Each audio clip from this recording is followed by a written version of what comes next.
Hi,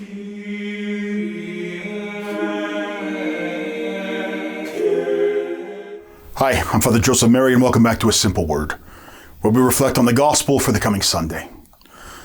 A bazaar was held in a village in northern India. Everyone brought his wares to trade and to sell. One old farmer brought in a whole covey of quail. He had tied a string around one leg of each bird.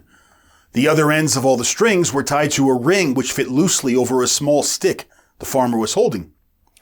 He taught the quail to walk dutifully in a circle, around and around, like mules at a sugarcane mill. Nobody seemed interested in buying the birds until a devout Brahmin came along. He believed in the Hindu idea of respect for all life. So his heart of compassion went out to these poor little birds walking in their monotonous circles. "I want to buy them all," he told the farmer, who was elated. After receiving the money, he was surprised to hear the Brahmin say, "Now I want you to set them all free." "What's that?" asked the shocked farmer. "You heard me. Cut the strings from their legs and turn them loose. Set them all free." With a shrug, the old farmer bent down and he snipped the strings off the little birds. They were free at last. But what happened? The birds simply continued marching around and around in a circle. Finally, the Brahmin had to shoo them off. But even when they landed some distance away, they resumed their predictable circling march. Released, unfettered, set free, yet they kept going around in circles as if they were still prisoners. And so often we do too.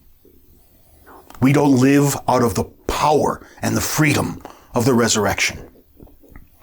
In today's gospel, Mary Magdalene and a group of women are approaching the tomb of Jesus in the gray dawn before morning. It was the custom in Palestine to visit the tomb of a loved one for 3 days after the body had been laid to rest.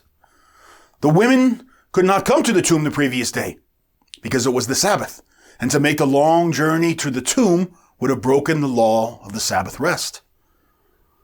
Of all people, why was Mary Magdalene here? Because no disciple ever loved Jesus so much as Mary Magdalene.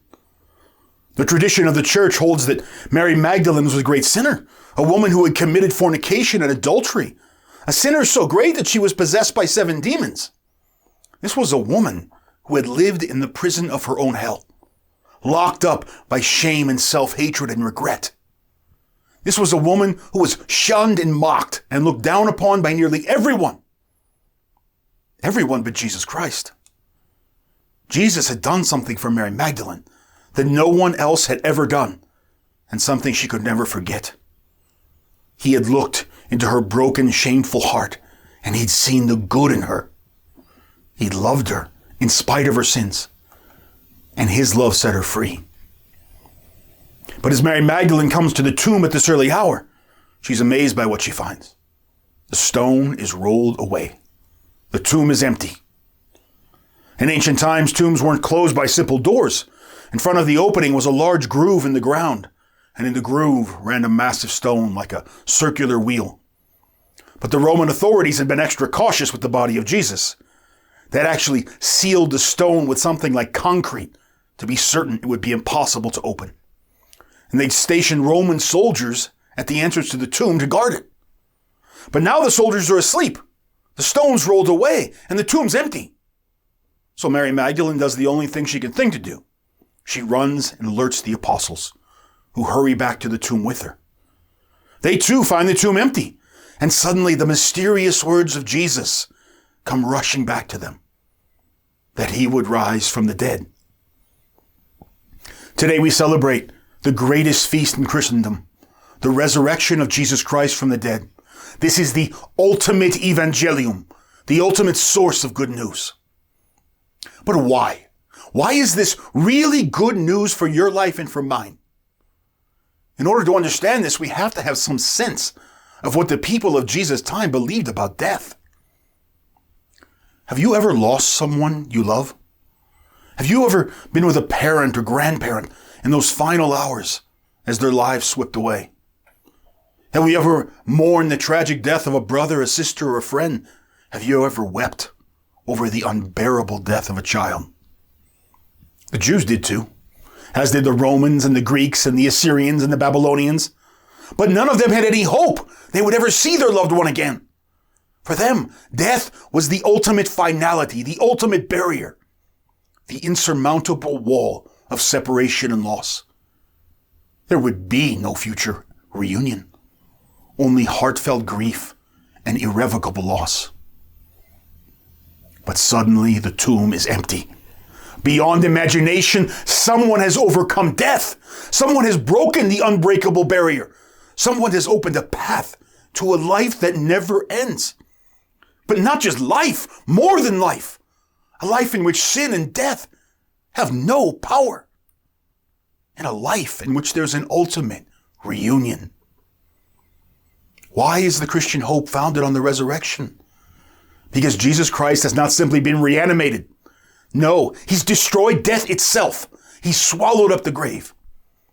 In the victory of Jesus Christ, suffering, sin, loss, grief, death no longer have the final word.